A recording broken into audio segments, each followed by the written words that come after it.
philosophical reflection. Akong konti. My goodness. I hope hindi sa lahat, ano? Pa-raise nga ng hands kung ako ay naglalag. Oh. O sige, bago off cam ako. Ayan, lag pa din ba? Naka-off na.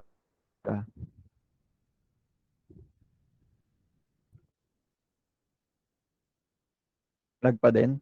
Wala. Mas okay na. Okay. So I decided, sabi ko nga kanina, to discuss about this ship of fools. And I would like all of us to have a philosophical reflection of this para mentioned in Plato's Republic.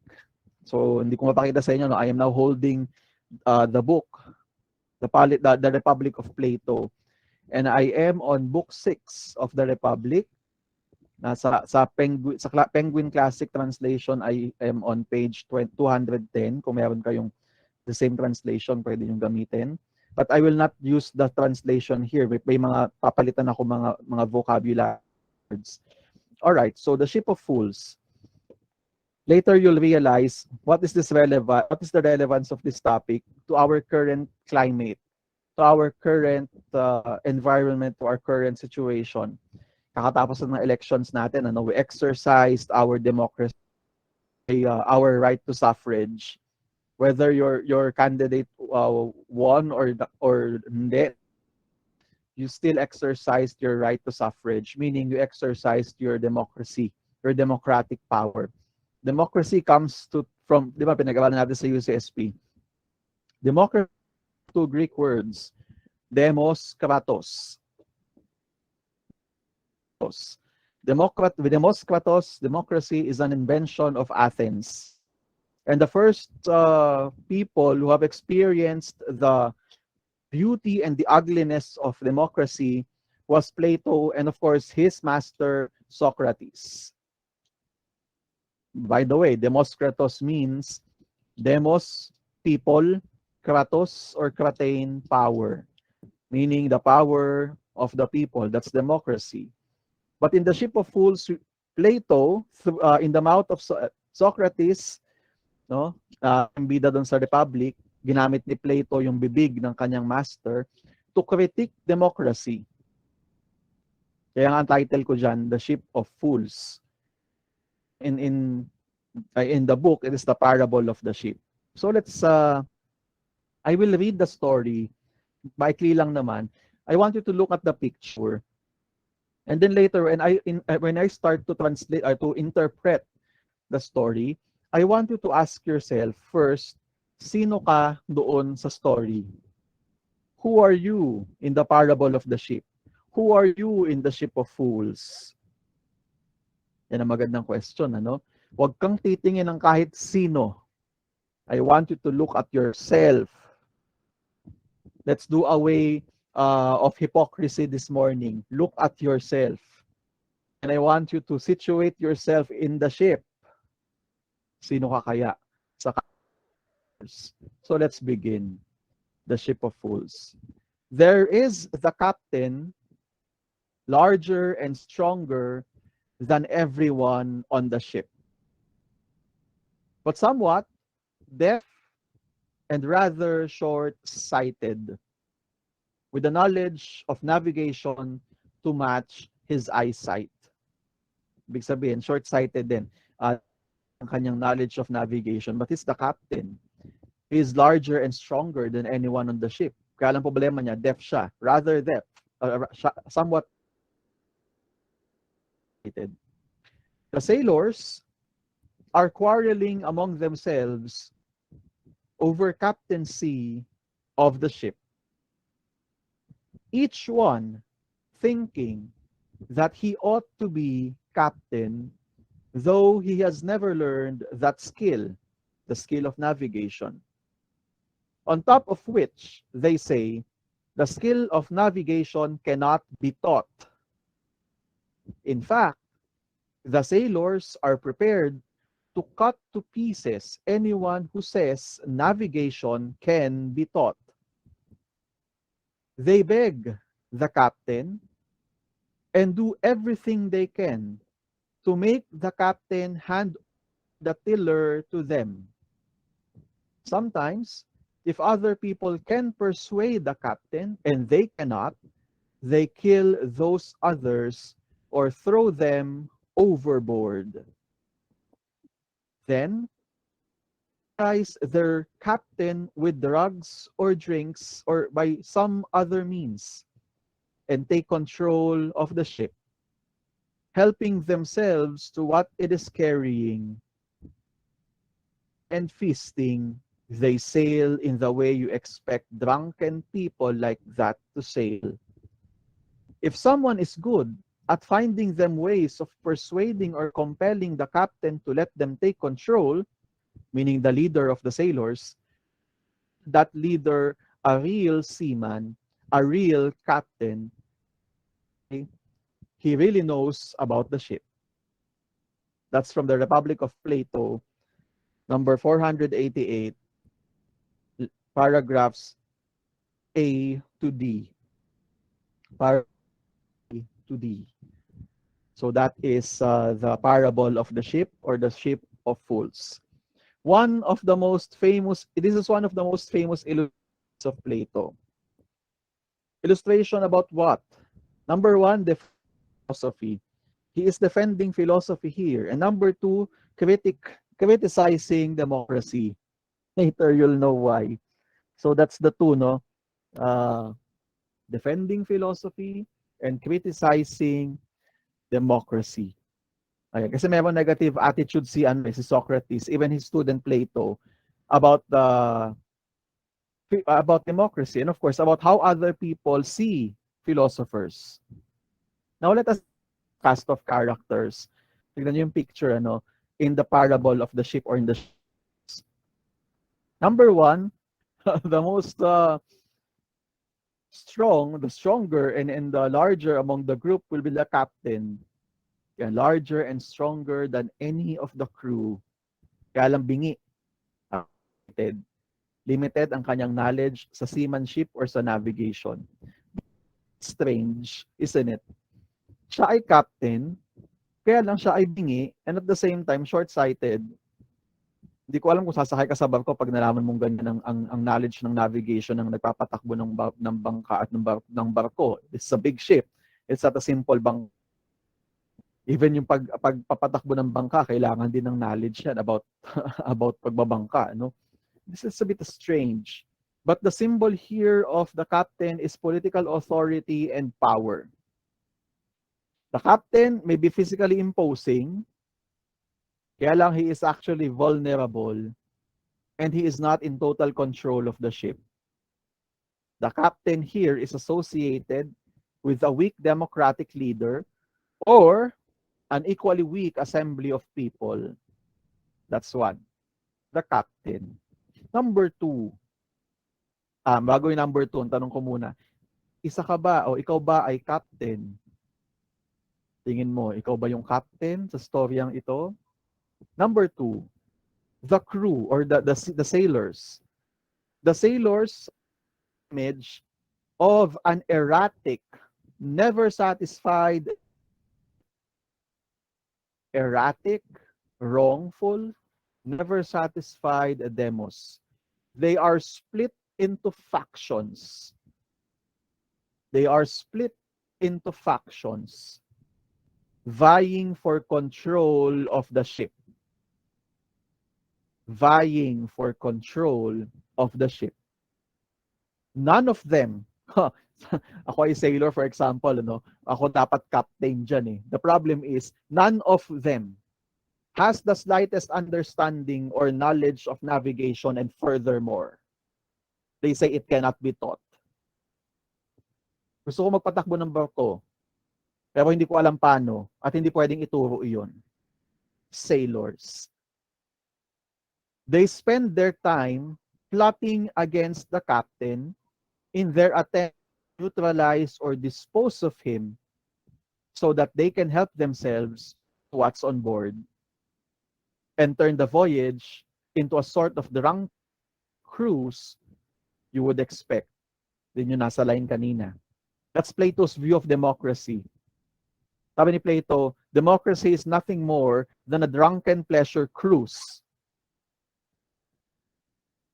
Having said that, it reflects Plato's utter contempt for popular government, and it's catering for the lowest desires of humanity. Because under a democratic rule, the ship of state is sailing adrift with no clear destination in sight. They don't know where to go. Sailors. Isa ka ba sa mga sailors? The third will be the leader of the crew. Yan, yung pinaka pag makakonvince sa captain na hand over na sa kanila yung power, yung pag-steer ng ship.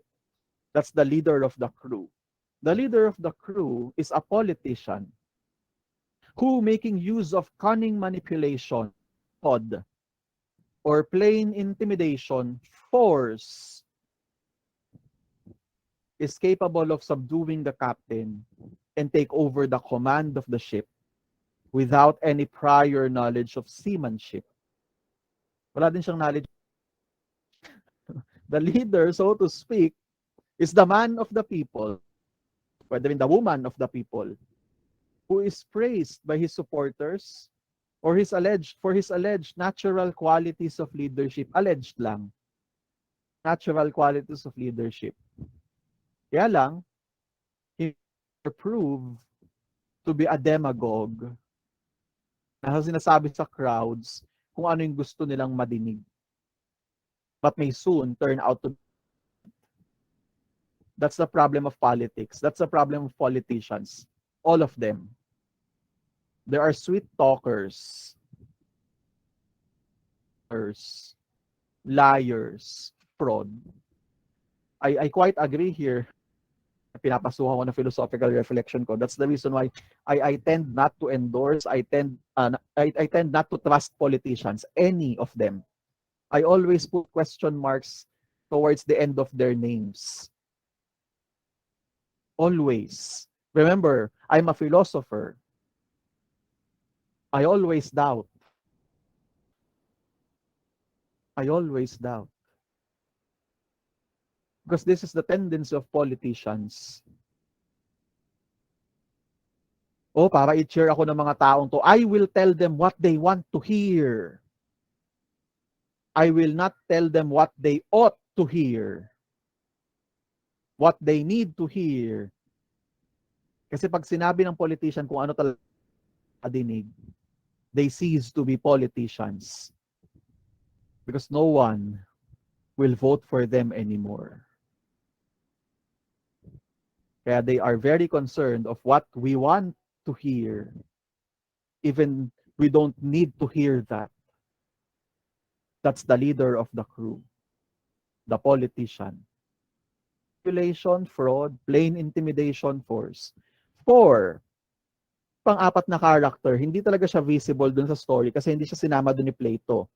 Sinama siya ni Plato towards the end.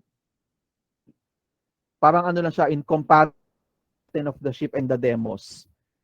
And that is the true navigator. True navigator.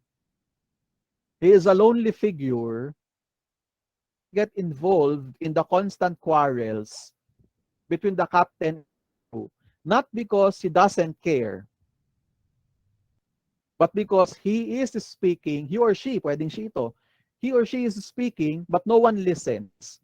Because this true navigator is telling us what we ought to hear, not what we want to hear. And mind you, isa pang reason ba't hindi siya nagsasalita, siya lang naman takbuhin yung ship. Away kayo ng away dyan, pareho ng mga calls. Pareho kayong walang alam sa navigation. The true navigator prefers to study the sky, the stars, the winds. Students, anong importance during the time of Plato ng sky, ng stars, and winds? Especially kung ikaw ay nasa bangka o nasa barko. Kindly type it in the chat box. What is the importance of the sky, the stars, the winds?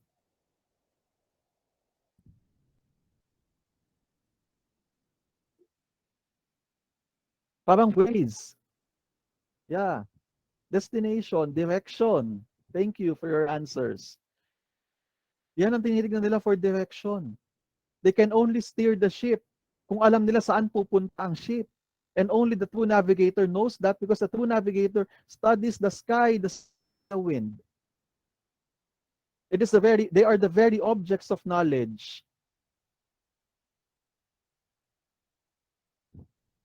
Yung sailors, di nila alam yan.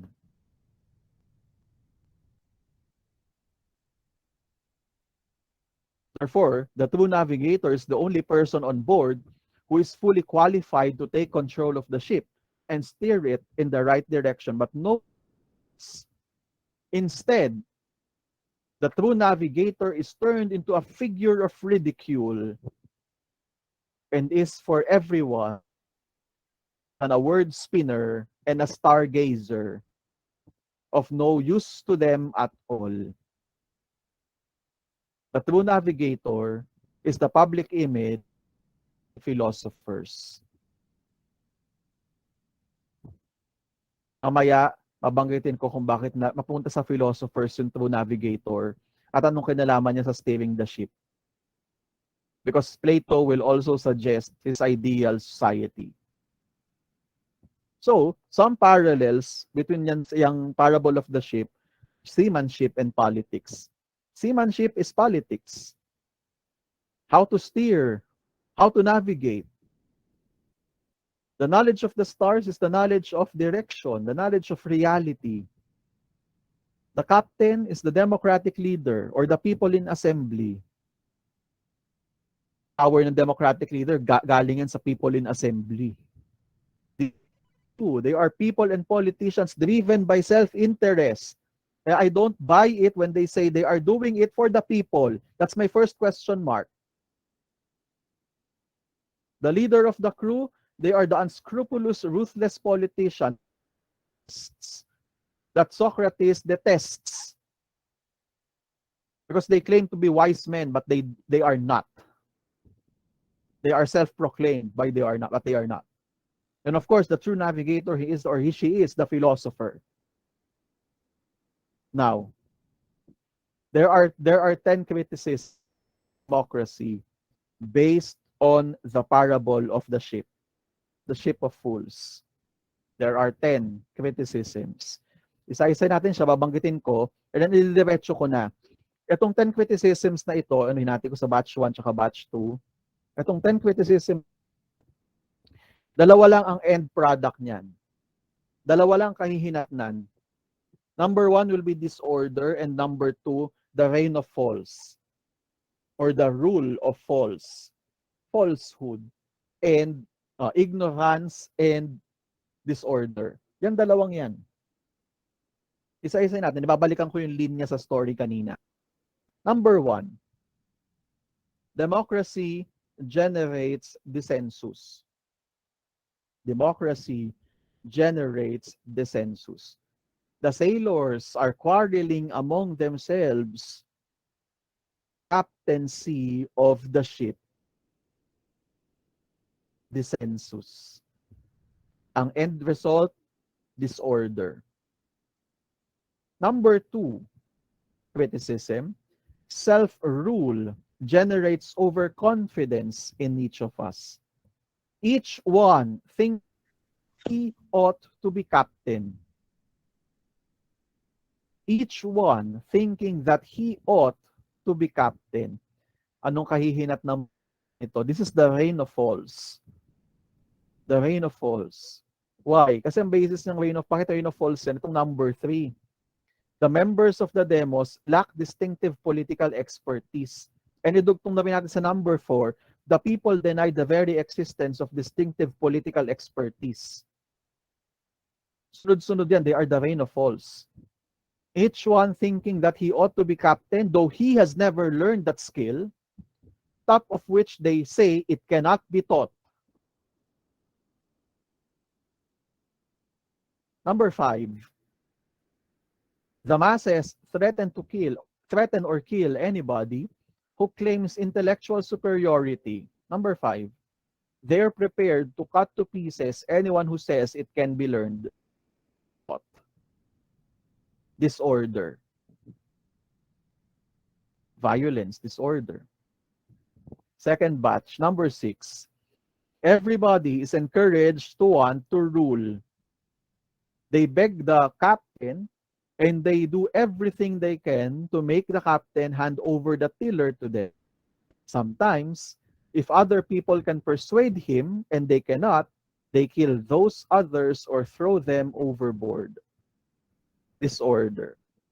Number 7, the lower classes ferment ito, no? Maling spelling ko. The lower classes ferment revolutions and steal property of others. They immobilize the captain with drugs or drinks or by some other means and take control of the ship, helping them say what the ship is carrying, looting, disorder. Sa Amerika nangyari yan, sobrang freedom, ano. Si Black Lives Matter nag-looting na. Oh, number 9, the majority are flattery and demagogues. People only want to hear what they want to hear.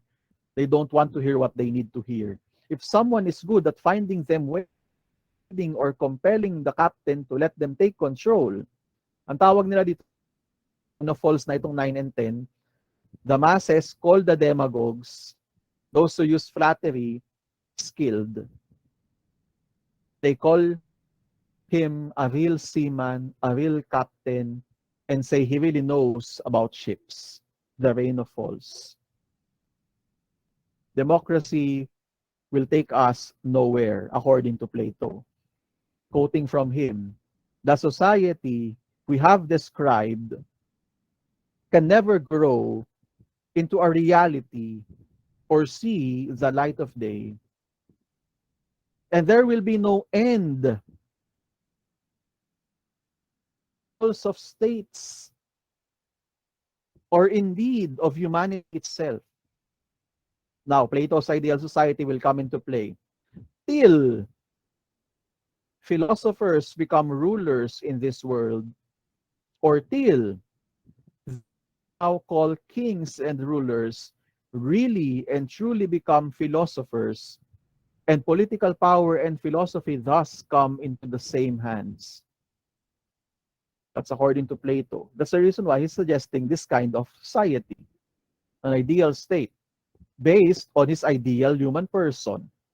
And the ideal human person is based on the tripartite soul na diniscuss natin during the third quarter. The parts of the soul, the rational soul, the one on top, reason, the sensitive soul, the one in the middle, the courage, and then the appetitive soul, may spelling ko ulit, paki-double P yan, the appetitive soul, nakakanva kaya hindi ko makorek. The appetitive soul, na nasa guts, nasa intestine part, nasa stomach, appetite. That's the tripartite soul. That's the ideal human person. The ideal human person is ruled by reason. Of course, there's courage, and meron pa ring appetite because we are biological being.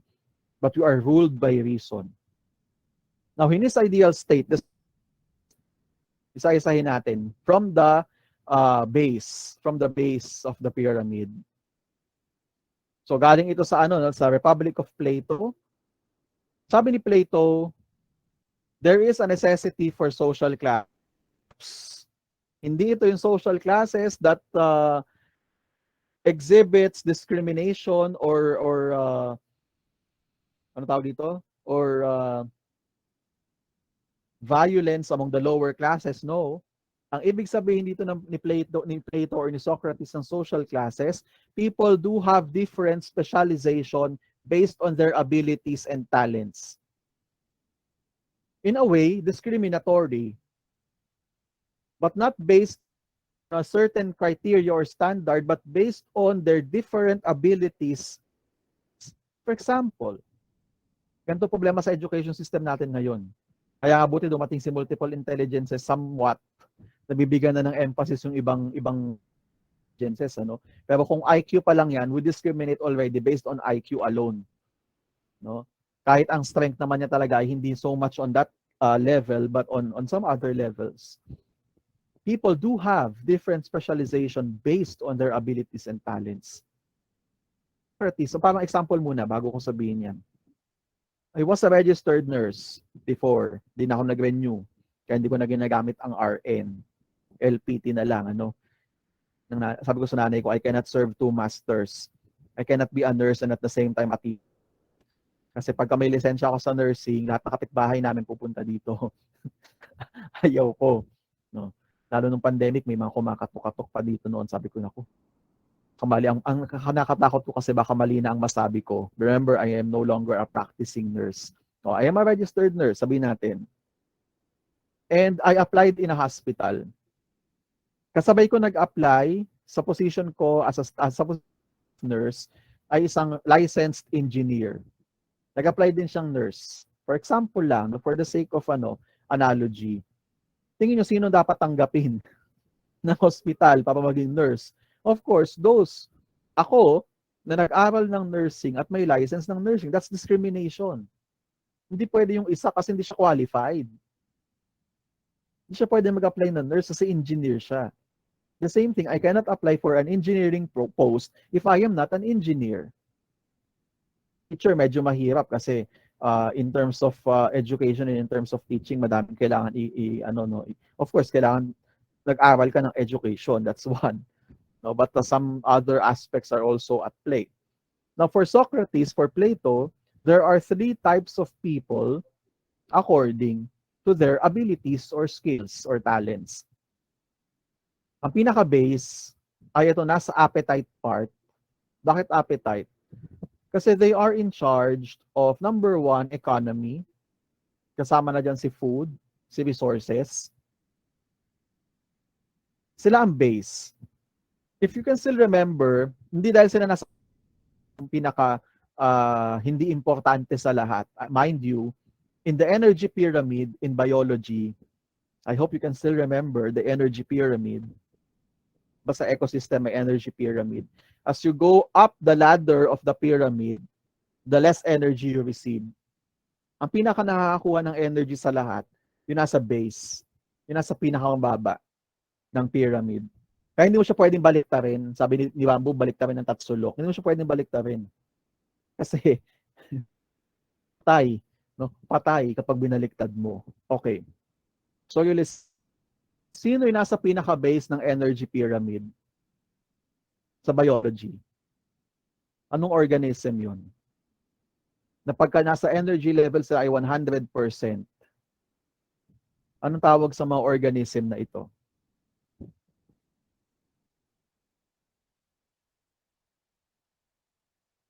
Uumpisa na ako magpa-recitation, ha? Kaya pwede kayo mag-chat dyan kung ano sagot. Huwag nyo sabihin nyo pa.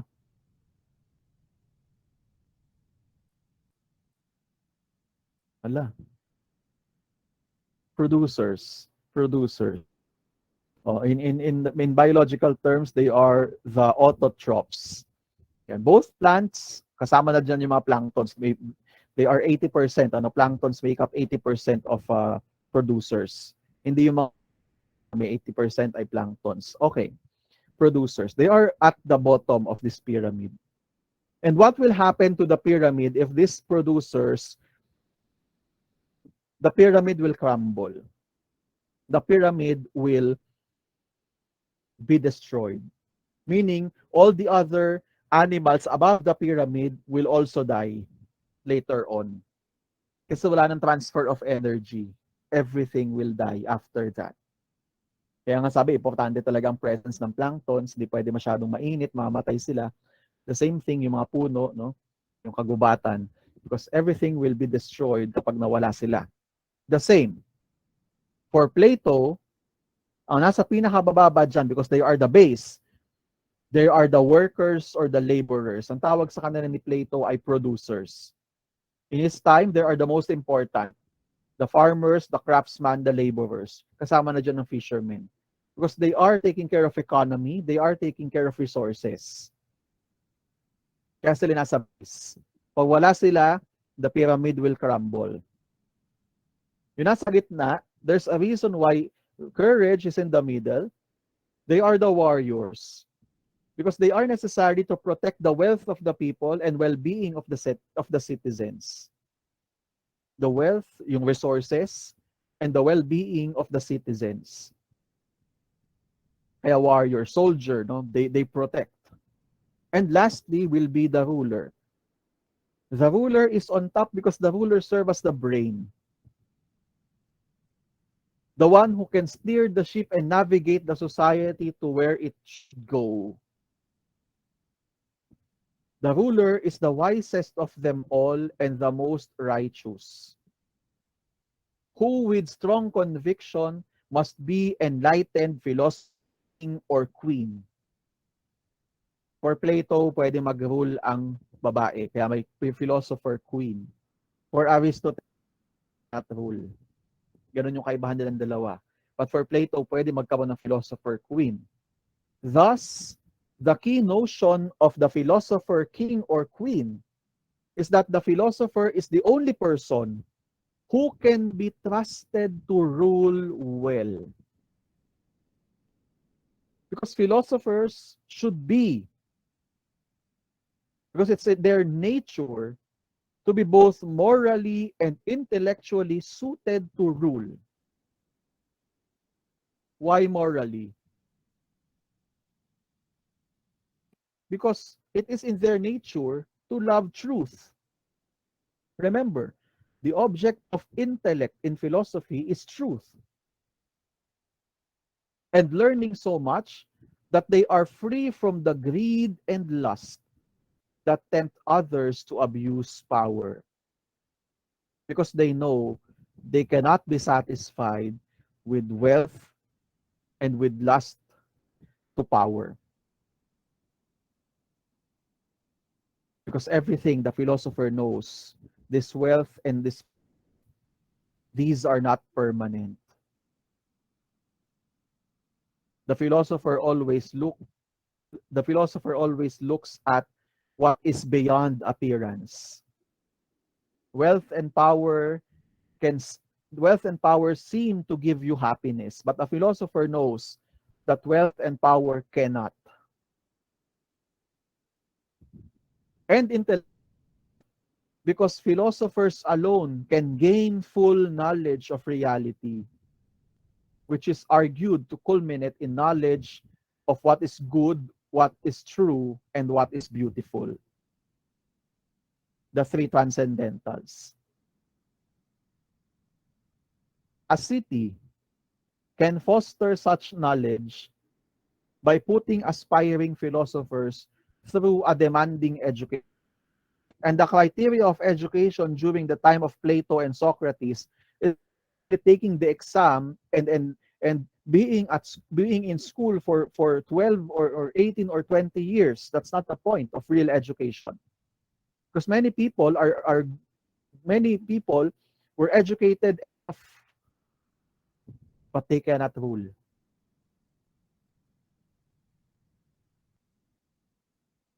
The education of philosophers are more demanding than that. Because these philosophers will not only use their knowledge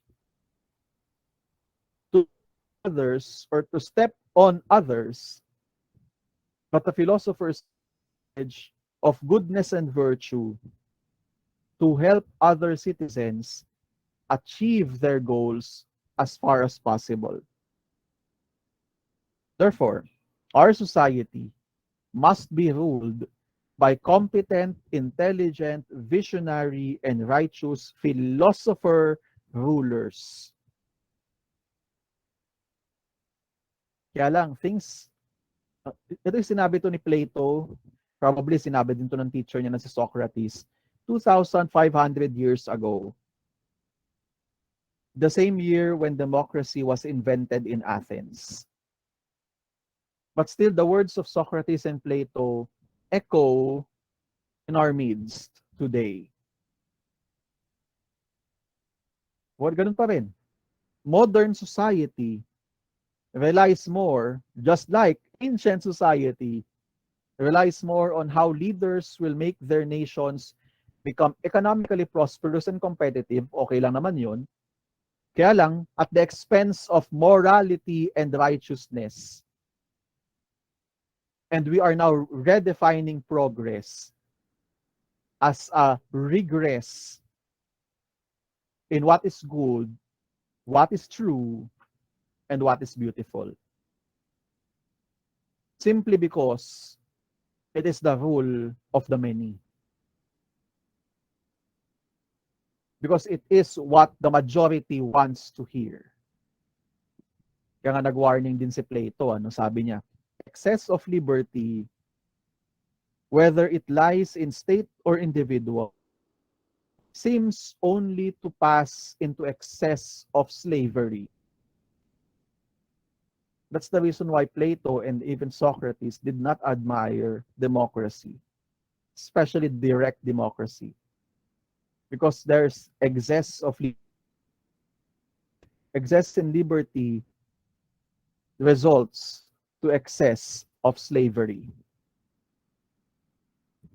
And as conclusion, another translation for what I have read earlier of Plato's ideal society, again, last note, unless either philosophers rule in our cities or those whom now we call rulers and potentates engage genuinely and adequately in philosophy, power and philosophy coincide, there is no end, my dear student, to troubles in our cities, nor I think for the human race.